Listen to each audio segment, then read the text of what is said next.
ere I knew him, and all my love is to him.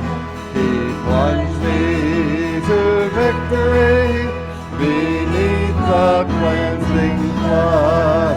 I heard about his healing, of his cleansing power revealing, how he made the lame to walk again, and calls the blind to see. And dear Jesus, come and heal my broken spirit. And somehow Jesus came and brought to me the victory. Oh, victory in Jesus, my Savior forever.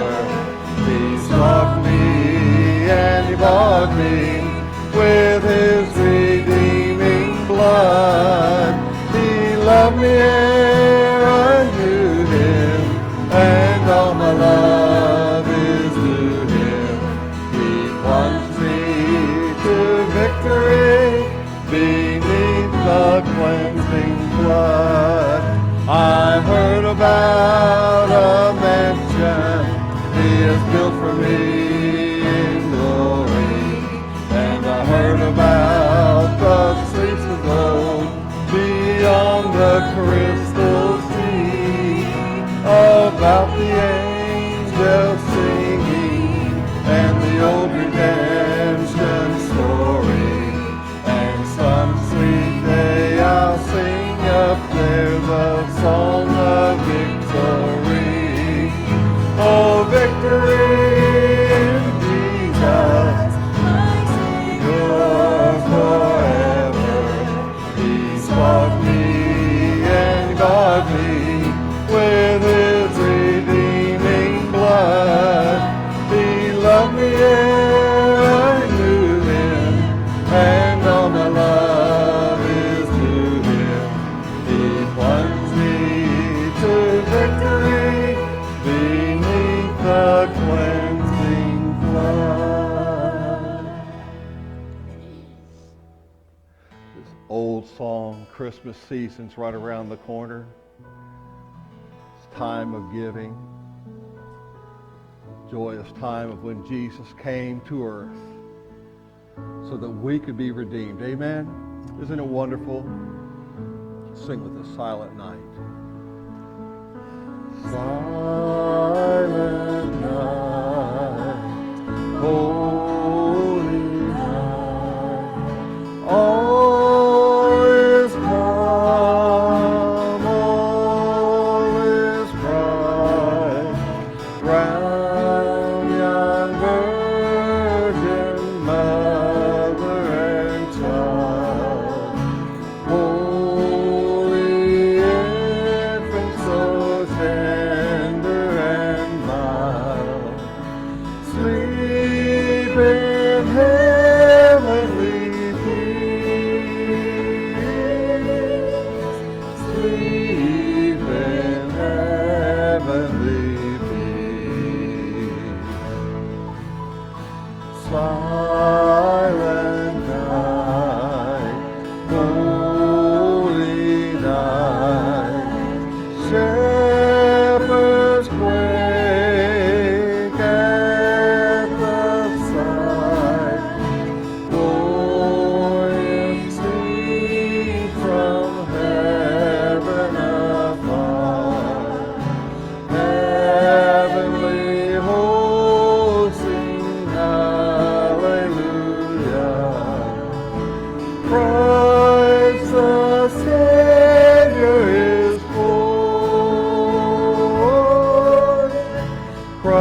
You may be seated.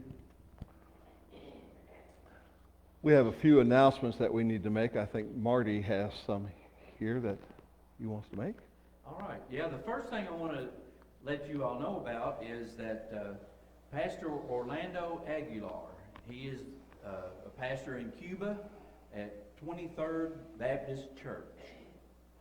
And they are celebrating their 6-year anniversary. And I just wanted to let you all know so you can lift them up in prayer as the Lord has blessed them in a number of ways. Julie and I helped support this the church there, and been able to meet with him at least one time. I've been down there and was able to serve with him.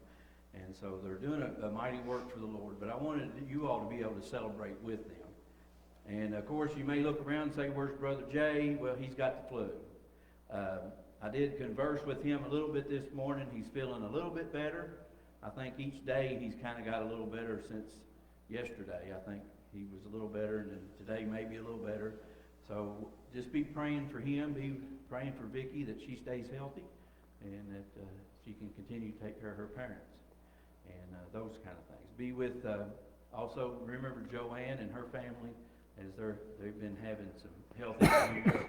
Roseanne has had some issues, and then the granddaughter also had surgery. So just continue to remember those. Right. This morning, when I got up, I had a message on Facebook from when I was growing up. Her son and I were best friends, and Mrs. Spicer sent me a message this morning, and it's entitled "A Christmas Letter from Jesus," and I just want to read it to you. When you look for me at Christmas, you won't need a special star. I'm no longer just in Bethlehem. I'm right here where you are.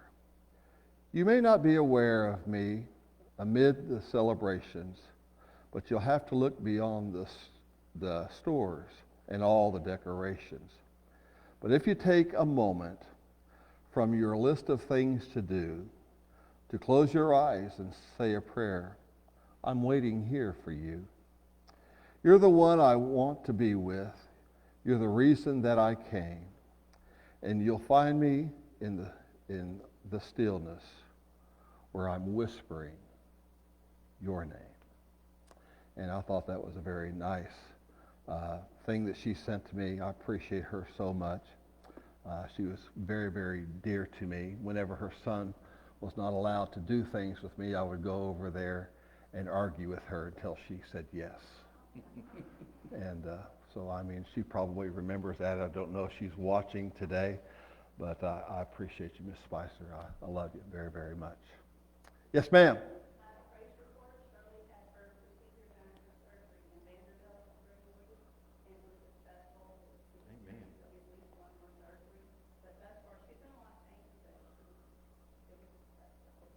Amen.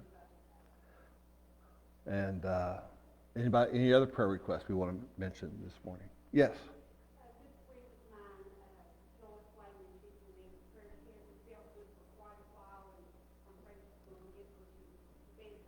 Okay. Miss Joyce Wayman, remember her in prayer. Anybody else? Yes, Robert. Remember him. All right. Well, I'm going to ask if Marty, would you lead us in a word of prayer, please? Father, we do come to you, and we thank you for this day that we can be in your house and we can celebrate the true meaning of Christmas, that you came to be the perfect sacrifice, Lord, that we could be reconciled. And Lord, as we lift these prayer requests up to you today, we thank you that in your sovereign wisdom and in your perfect will, Lord, you do these things for us. And so, Lord, we thank you for that. So be with us as we go through the rest of this service, and that you would be glorified. It's in your name I pray. Amen. Did we mention this? We did not. You want to? Sure. Lottie Moon Christmas offering. I get them confused, and a lot of times I'll write it down in something that'll be wrong. But we have our mailbox out in the foyer that you can put your Christmas cards in, and then you can calculate the postage, which I think it's 60 cents now, a stamp. I mean, it's gone up in the last few years, hasn't it? But yeah, make it $1 or something, be all right. But any postage you can give that to the church, and it'll go towards our offering that we give. And so we thank you all for that. We make that opportunity for you to be able to get your cards through here. Now, each of you all make sure you check the box before you leave today, because you might have cards out there. And so, but that's what we need to do.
The Bible says in John chapter 1.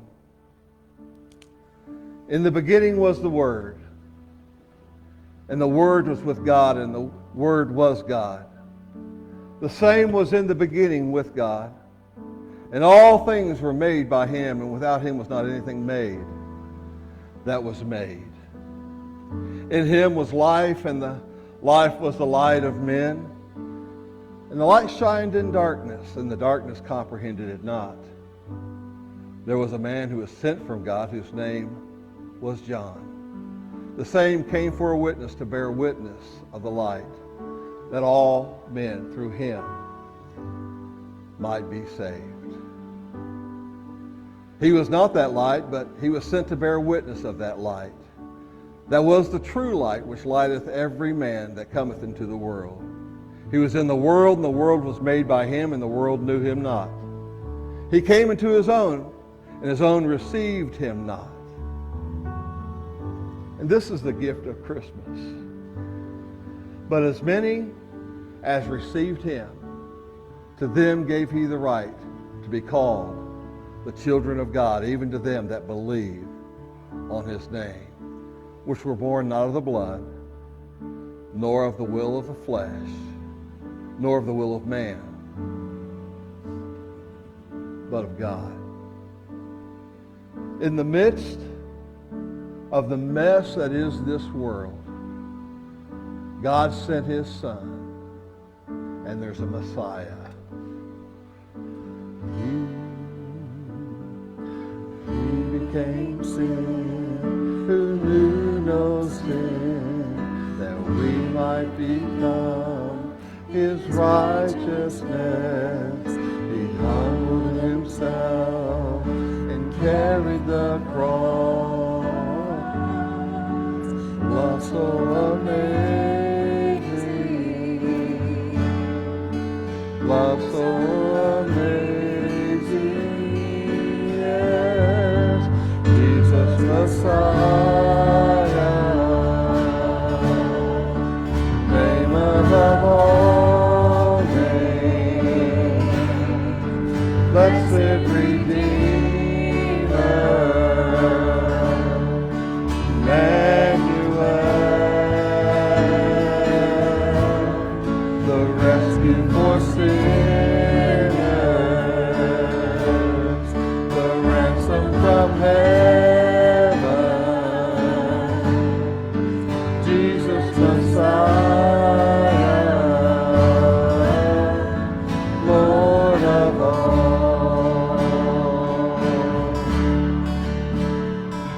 His body the bread, the blood the wine, broken and poured out, all for love. The whole earth trembled, the veil was torn.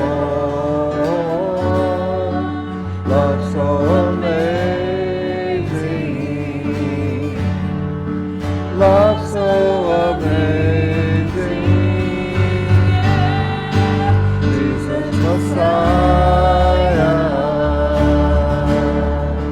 name above all names, blessed Redeemer, Emmanuel, the rescue for sinners, the ransom from heaven, Jesus Messiah, Lord of all. All our hope is in you. All our hope is in you. All the glory to you. The light of the world, Jesus Messiah, name above all names, blessed Redeemer, Emmanuel.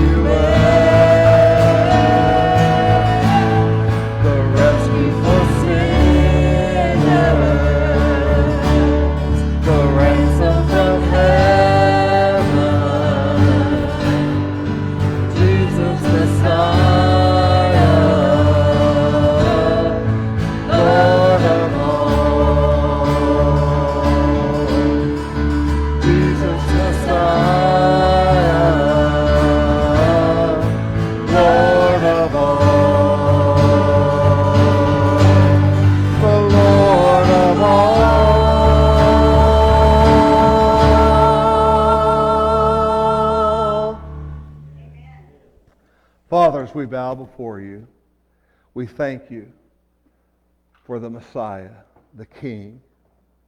Lord, I pray that today as we listen to your word, that our lives will forever be changed because of you who came, our King, to give his life a ransom for us.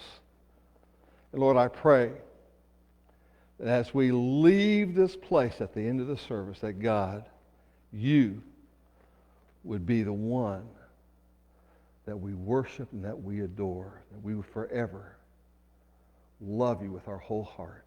We ask it in Jesus' name. And everybody said, Amen. Thank you. Be seated. Okay, this morning, been working on this a few days, but yet the message that I found, it was in a devotional, and it was like a 5 day devotion. So I kind of put it all together, and I had an impression from the Lord that said this was going to be a good lesson, or it could be a good message when I read it. And so we'll look at that. It'll be the framework that we'll be looking at today. And we have all said or have heard that we are searching for God's will and for how it would fit into my life, or how my life would fit into his will may be the better way to say that. And so the short answer in my mind comes to a scripture, which is our first scripture today, to be in Matthew 22. It is listed on the board there. And in verse 37 it says, Jesus said unto him, You shall love the Lord your God with all your heart, with all your soul, and with all your mind. This is the first and the great commandment. And the second is like it.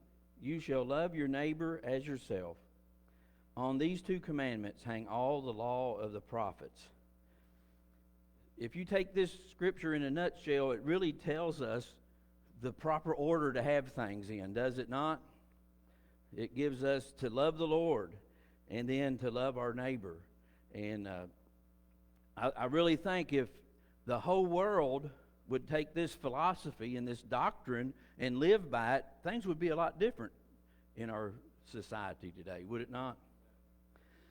But these words of Christ, they're repeated. You can see them in Mark chapter 12 and also in Luke chapter 10. So it gives you the importance of these words, that when it is listed in other places too. And the devotion that I looked at, it used the word shape. And you can see on the board, it's each has a different meaning as the letters in that word.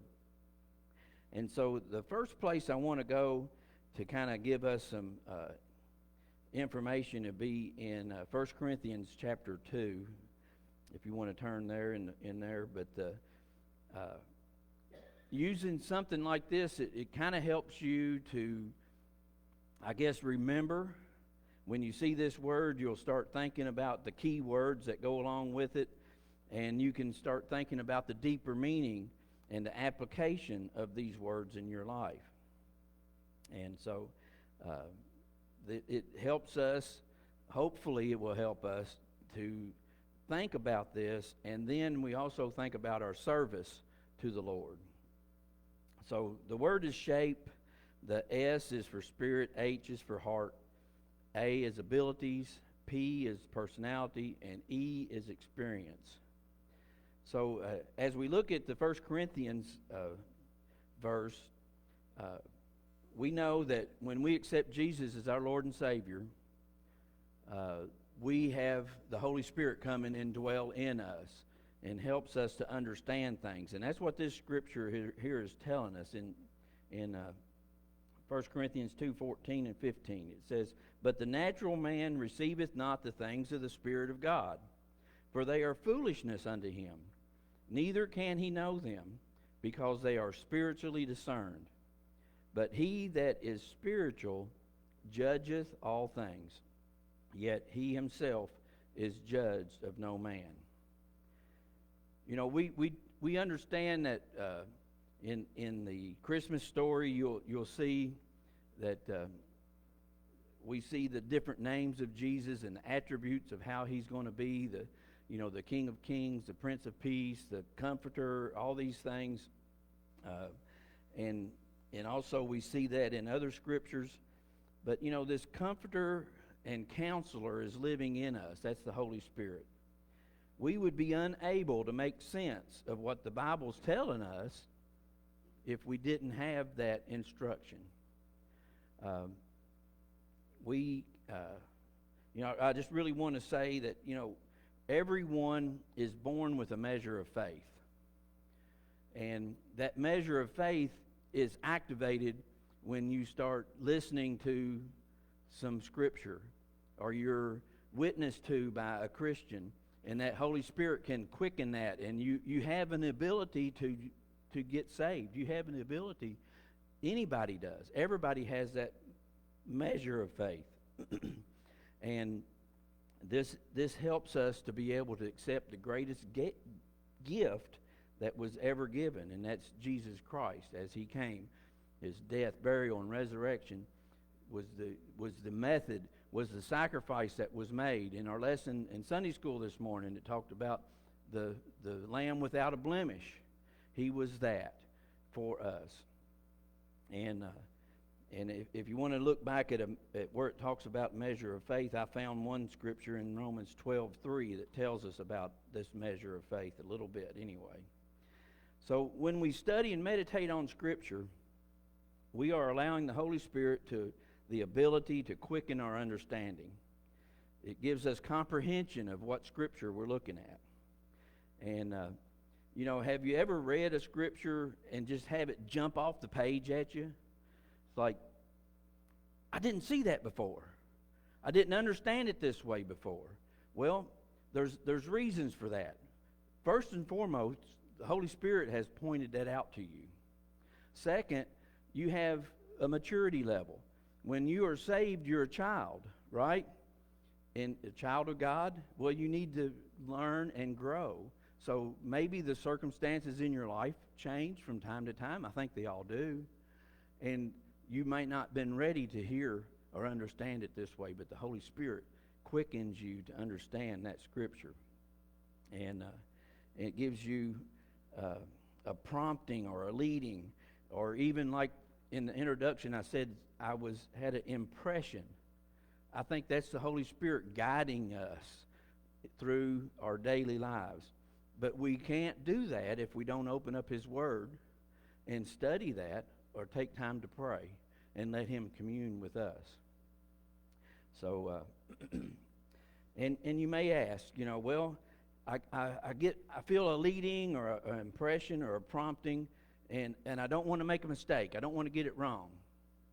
Well, in case you haven't noticed, we all make mistakes.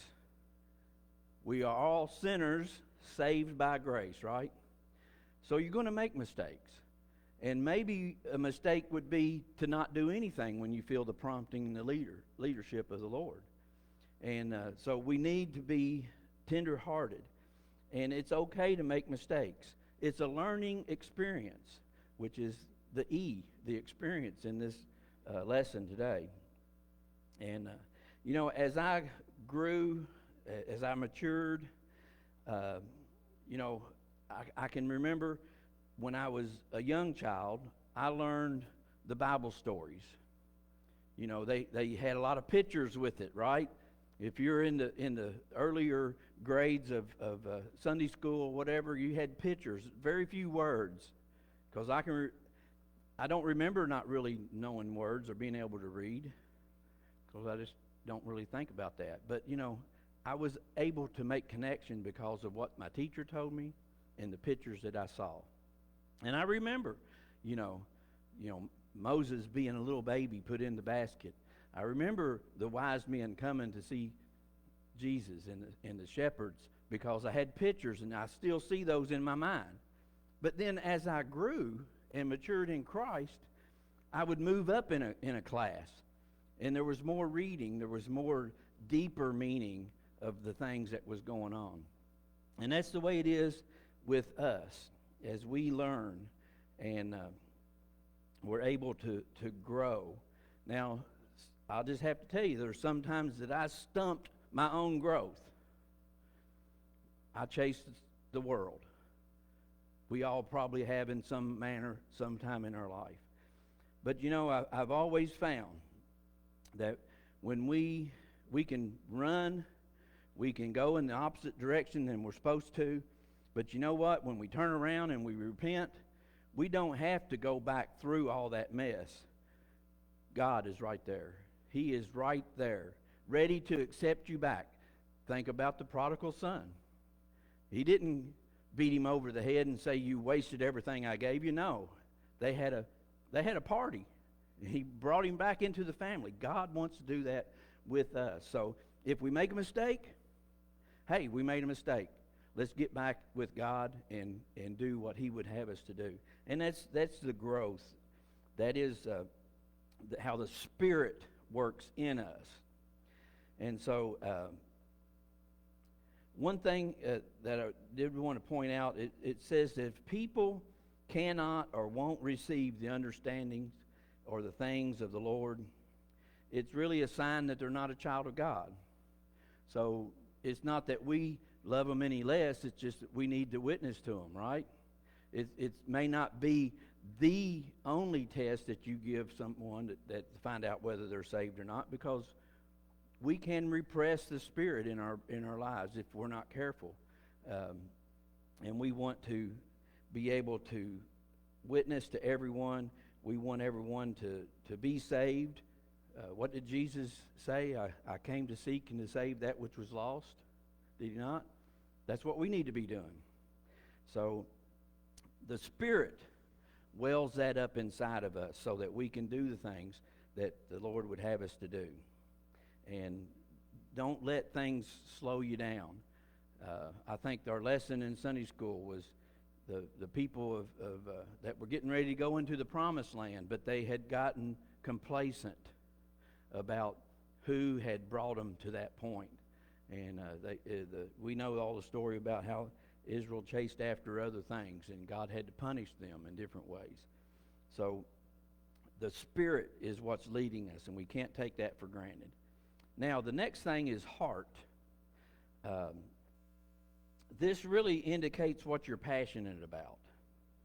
And if you've been in my Sunday school class over the years, you've probably heard me ask the question, why do you do what you do?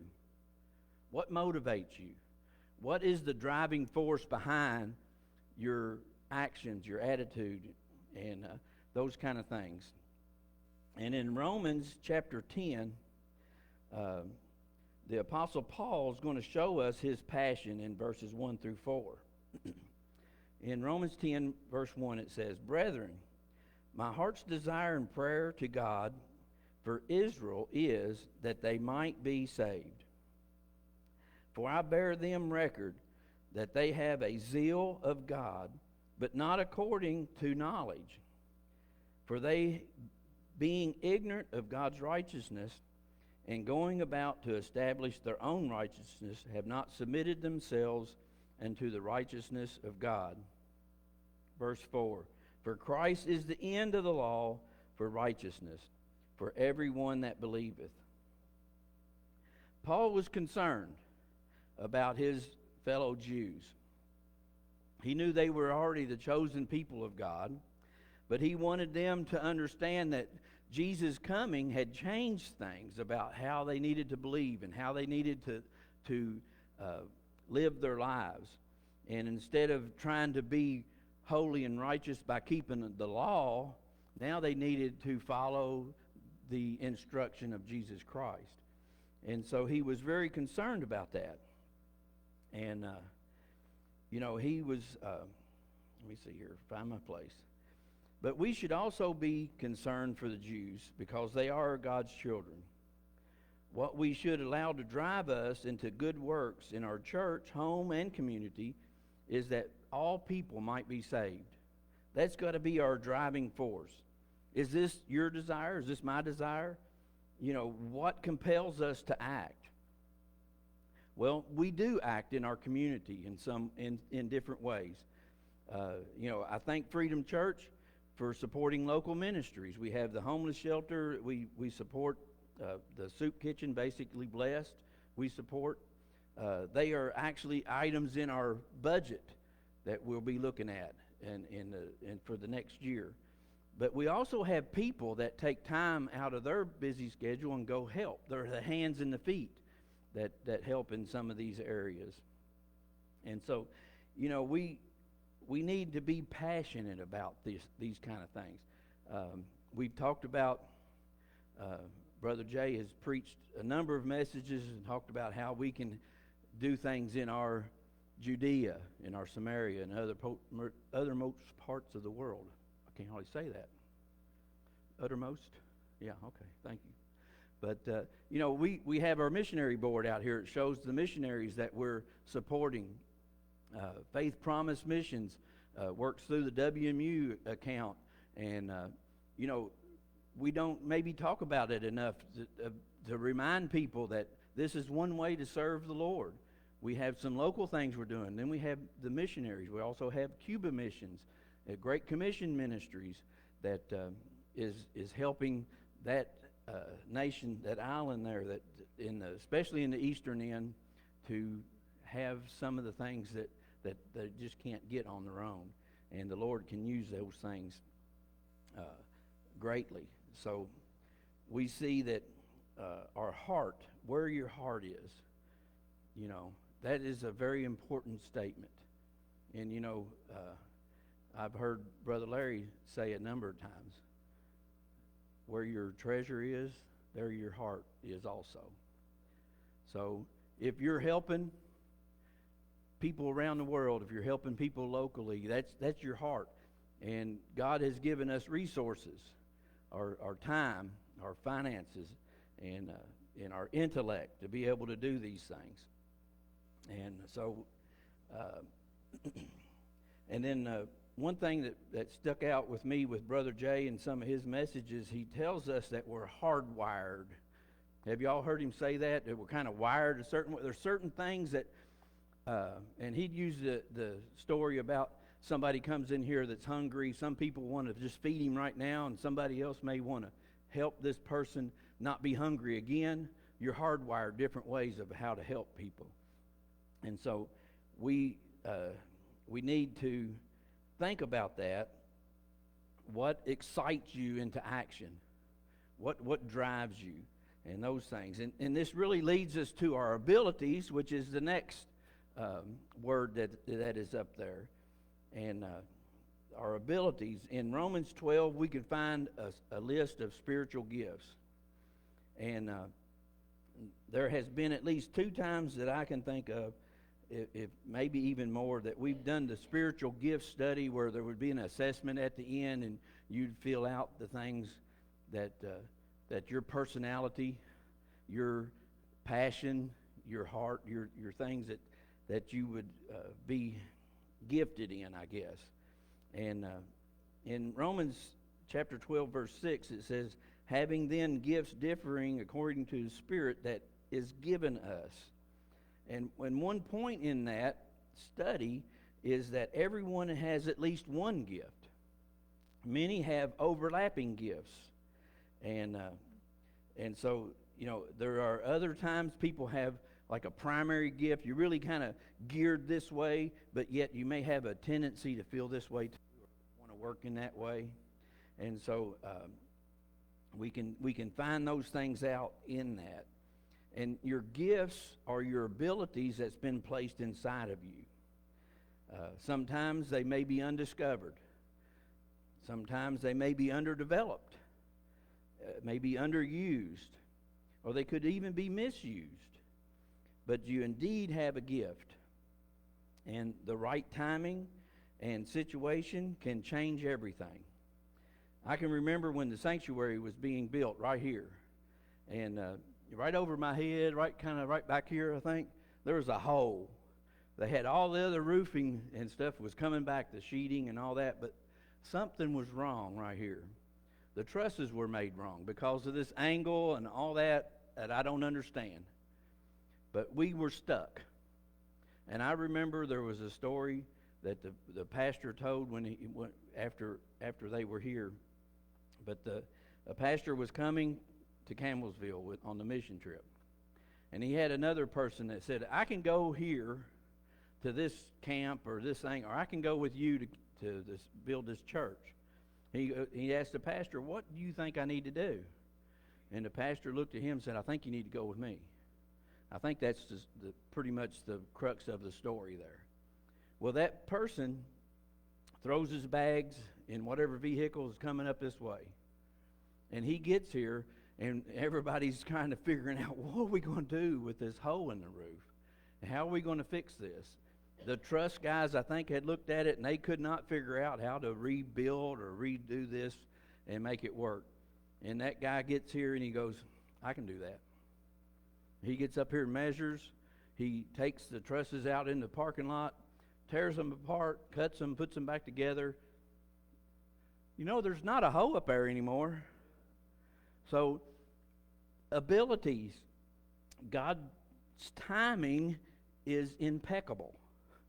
He sends people. He will energize you also at the right time, at the right moment.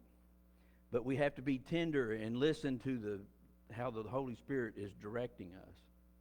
Don't become complacent. Don't be, kind of like, well, that's really not for me. It may be just for you is the reason these things are coming about. And you may be the one that can work through a problem, or you can fill a need that needs to be done. And Jesus, when he was writing whenever he was having the book of Revelation written, I guess, when the Holy Spirit was directing that, there was a letter to the church in Philadelphia. In Revelations 3:8, it says this, I know thy works. Behold, I have set before thee an open door, and no man can shut it. For thou hast a little strength, and hast kept my word, and hast not denied my name. Open and closed doors. It may not be the very best way to live your life, because you could run into a door that's closed and it hurt, It's supposed to laugh, I guess, but maybe not. Well, the Lord is directing us. He wants us to use our abilities, and they may have been dormant, they may have been underused, or those kind of things. But as we seek to serve, we learn more about ourselves as we learn more about God. If Freedom Church will keep God's word and not deny his name, as that scripture says, he will use this body of believers in ways that we may not even be able to imagine or think even today. We have opportunities in front of us that could be what the Lord wants us to do. Doors are maybe opening. So be tender-hearted. Be aware of what the Lord would have you to do. And, we talk about these abilities, but yet everybody still has personality. P, personality. This is, sometimes personalities can do this. Sometimes they can do this. Was it the adage that says birds of a feather flock together, I think, sometimes. But when we start thinking about personalities, I kind of thought of personality test. Has anybody ever taken a personality test? Yeah, I see a hand or two. A type A, they're more, in the list that I found, it called them a director, where they was more the boss, right? They're more hardcore charged, I guess. And then type B was a socializer. They was the good times. Let's just have a great time together, maybe. A C is a thinker. They're like, well, should we really do this? Or is this really a good idea? Or, those kind of things. And then type D on this list was a supporter. They were somebody that came alongside and helped. They didn't really want the limelight, but they wanted to help you get along. and do the things that needs to be done. But that's just a quick list. I think when I got on the internet looking this up, there was 16 of them or something like that. I don't know. And I started reading them. I thought, no, that's just too much. So I broke it down to these 4. But, I guess I can ask you a question. Are you a compassionate person, or are you a competitive person? There's people that is very competitive. They usually go towards playing sports and stuff like that, do they not? But yet there's also people that are hard driving. They whatever their passion is, boy, they want to go after it, right? Or then there's others that want to nurture. They're the teachers. They're the ones that want to help others to grow. So those are kind of a few comparisons there. But God made us all. He designed us and gave us traits and abilities that form our personalities. And then in Romans 12, verse 2, he tells us, "And be not conformed to this world, but be ye transformed by the renewing of your mind, that ye may prove what is that good and acceptable and perfect will of God."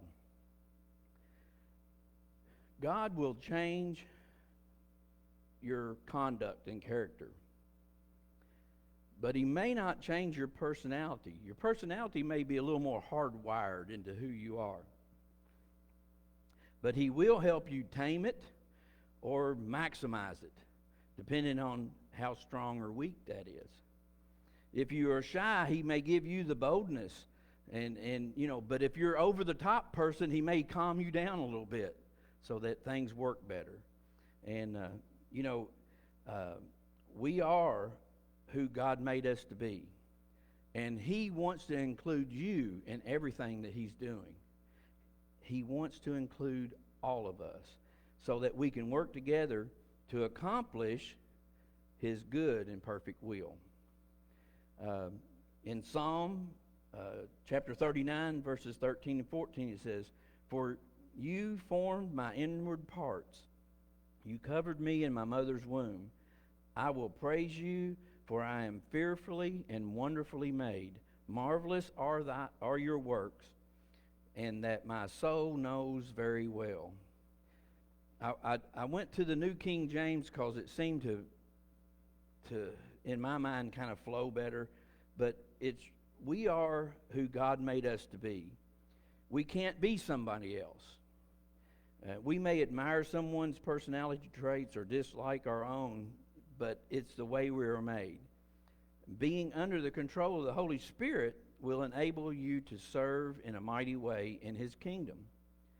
And we should all be able to say, as the psalmist did, "I will praise you, for I am fearfully and wonderfully made.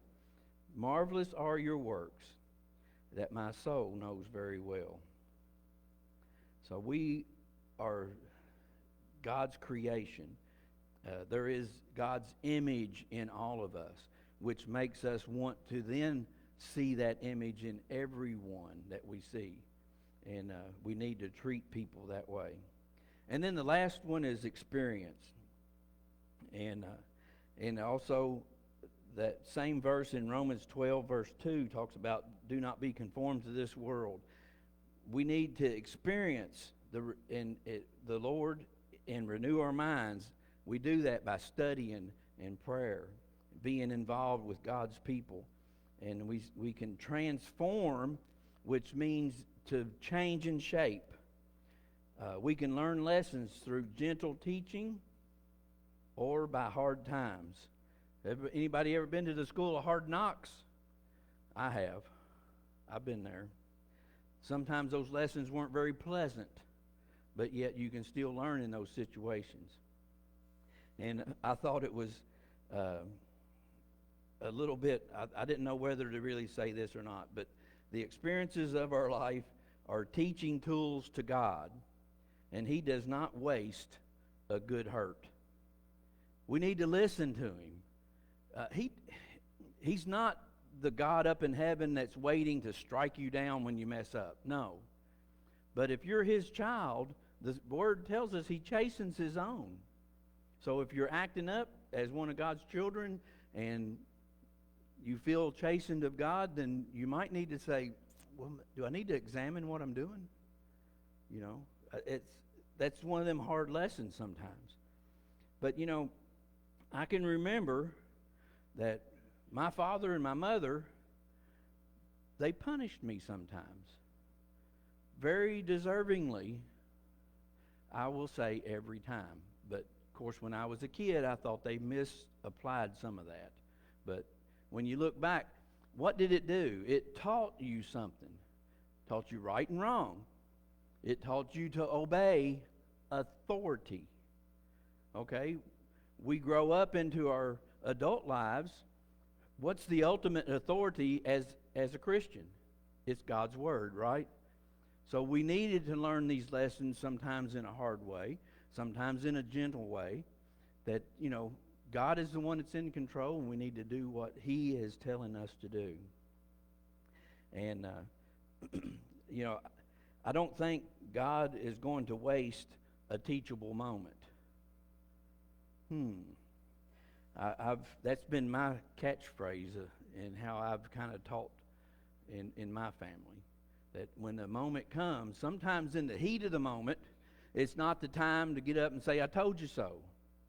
But there will be another time that comes when this situation will show itself, or there will be a choice that needs to be made, and then you can say, you know, really, haven't we been through this before? Think about this. And you find these teachable moments. And that's been more my, I guess, the way I've done things. But also in Psalm, we see in chapter 119, starting at verse 67 through 71, it tells us, before I was afflicted, I went astray, but now I keep your word. You are good and do good. Teach me your statutes. The proud have forged a lie against me, but I will keep your precepts with my whole heart. Their heart is as fat as grease, but I delight in your law. It is good for me that I have been afflicted, that I may learn your statutes. The psalmist sees it good to have been corrected. It's a learning experience that must be taken in, internalized into who we are, molded into the person that God wants us to be. And once we allow that process, it starts, and we come out on the other side, we will be ready to serve the Lord in ways that we may not have ever thought of yet. We may think, I can't do that. It's outside my comfort zone. And, you know, I have found that when I'm outside my comfort zone in doing the will of the Lord, I'm on the cutting edge of what He's doing. You're right there. But yet, everywhere I've gone that I've done anything for the Lord, He's always been there before I got there. He's already made the path. He's smoothed the path. He's protected me. He's made these things possible. And I really experienced that when I went to Cuba on a number of mission trips, that He's already there. He's already made the way. He's already working in the hearts and minds of the people. He just wants you to share what it is that He has for you to do. And we can do that here. You know, we may think, well, I can't do that. And we may think that that's not really who I am. But if the Lord is leading you and He has made these opportunities for you, I would encourage you to step out in faith and do those things that need to be done. And if you think about in Philippians, Paul is writing the prison epistle, I guess, is what some people call those that he wrote from prison. And but you know, he says in the first chapter there that he was put in prison because they wanted to stop the gospel. They wanted to stop him from preaching. But you know, it had the opposite effect. The gospel prospered. I mean, you can even say that Paul had a captive audience. His jailers couldn't go anywhere. The other people in prison couldn't go anywhere. But he was preaching and praising the Lord, and people was getting saved. there was miraculous things happening. And, he sees lives being changed for the cause of Christ. And we can do those things also. As we experience God in our lives, we become better equipped to do His will. We as a body of believers become stronger together than the individual parts. It might not be easy, but it's definitely going to be worth it. We have opportunities that come before us every day. Sometimes we miss them because we're preoccupied, or we just don't take notice. An engaged spirit will connect with our heart and bring out our abilities that God has given us to match our personality to experience what God is doing around us. We don't live in a vacuum, and we do have impact on people around us. I think Wednesday night we talked about our sphere of influence. Sphere? I can't say that word, but y'all got the gist of it, right?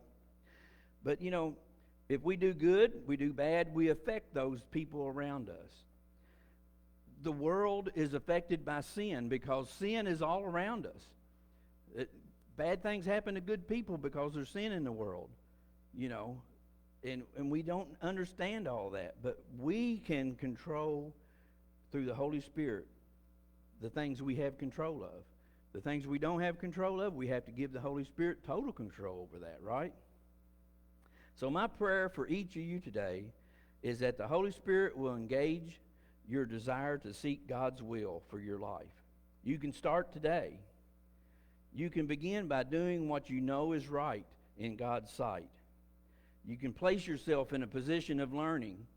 Here we have 2 opportunities on Sunday. You can be here Sunday morning, you can be here Sunday night.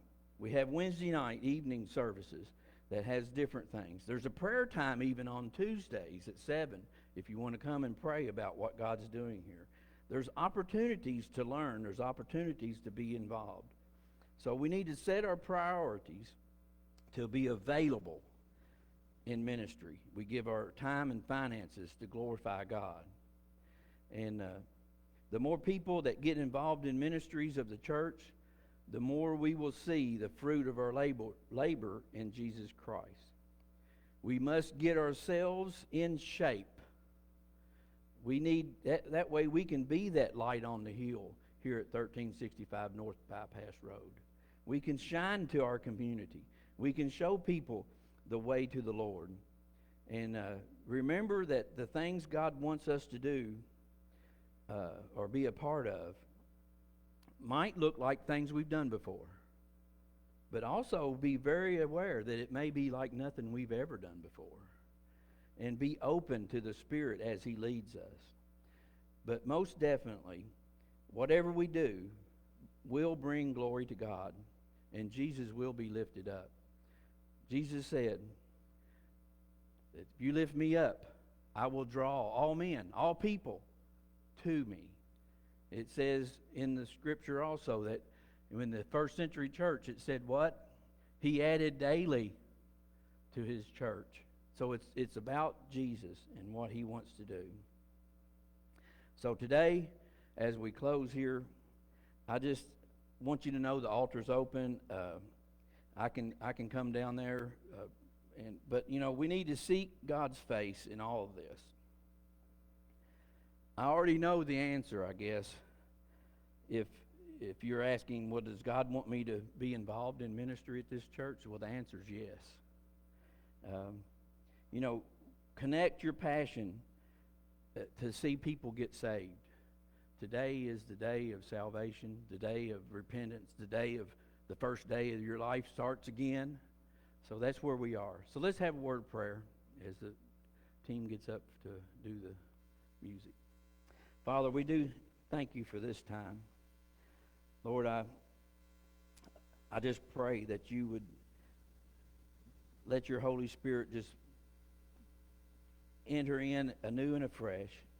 Lord, I thank you for the words today, and I pray that there was some meaning that would stick with us all, that you are the one that leads and guides, Lord. We thank you for the way that you've made us.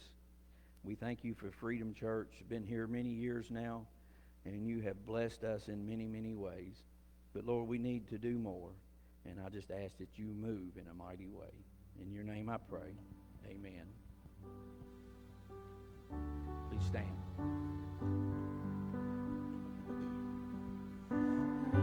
Wandered far away from God.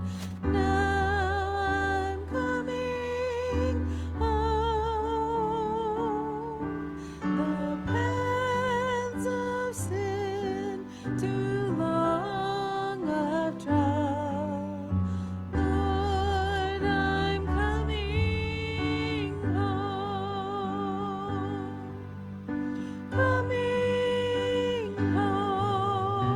Coming home, never more to roam. Open wide thine arms of love. Lord, I'm coming home. I've wasted many precious years.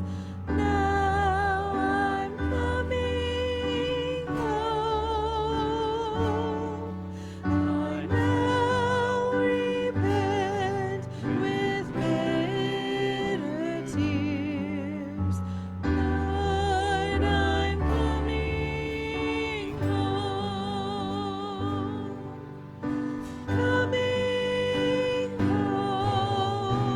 Coming home, never more to roam. Open wide thine arms of love. Lord, I'm coming home. All right, thank you. I'll be seated just a minute. I got a few more I need to do today. I didn't know if we had any birthdays. Kenny's like, yes, Daniel and Dwayne. Daniel's here today. Sing happy birthday. Huh? Today is his birthday, so we get to whoop him before he gets out of here. Birthday to you. Happy birthday to you. Happy birthday, God bless you. Happy birthday to you, and many more. All right, well, good day to be in the house of the Lord. Remember the offering, you can drop in the basket back there. We got the Lottie Moon going on. Be doing that for a few more weeks. It'll be into January before that money gets sent into the KBC to get into the right hands to do the ministry there. We're in the process